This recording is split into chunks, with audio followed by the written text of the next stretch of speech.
So what I want to talk about here is something I'm going to push. Actually, I pushed it to GitHub and to Ruby Gems a few moments ago, and I call it CleanShaved. See the mustache disappear. There's been a great trend in web development these days where the browsers are going faster and faster. So we're able to have the browser do more. We have JSON, we have Ajax, and we have templating engines such as Mustache and Handlebars that allow us to push processing and rendering down to the client, and this works great. So what I'm going to do here is introduce CleanShaved, which is a small library that provides a few things. It's built out of handlebars, and it has a small Rails helper to build the templates, and this is what it looks like.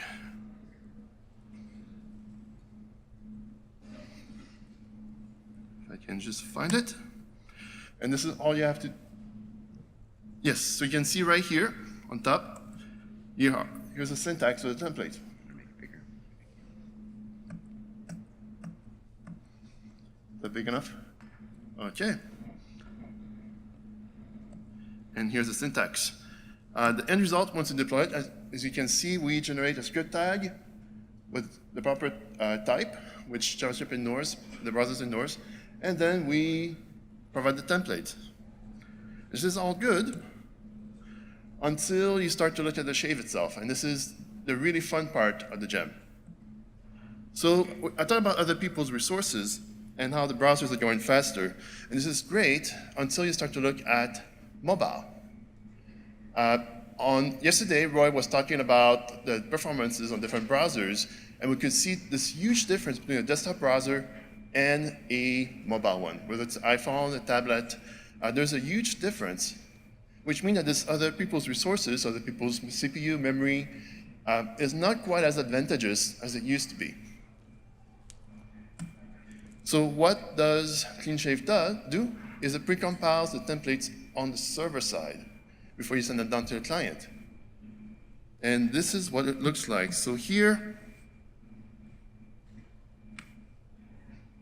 so it's, okay, I'm gonna go back to my environment. This is all set.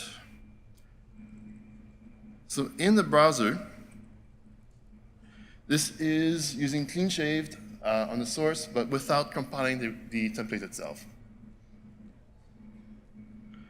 I will change this here to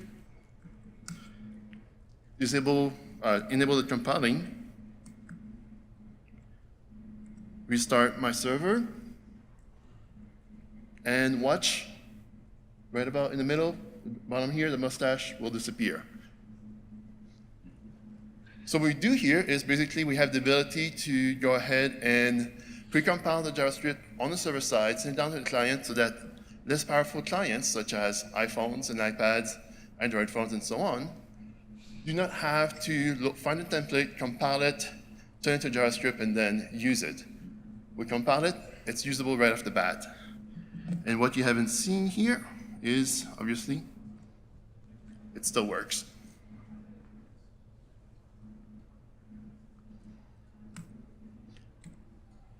So this is it. Right now it's available up on GitHub. It is available in Ruby Gems, and the deck is already on Specker Deck. So thank you for your few minutes of attention.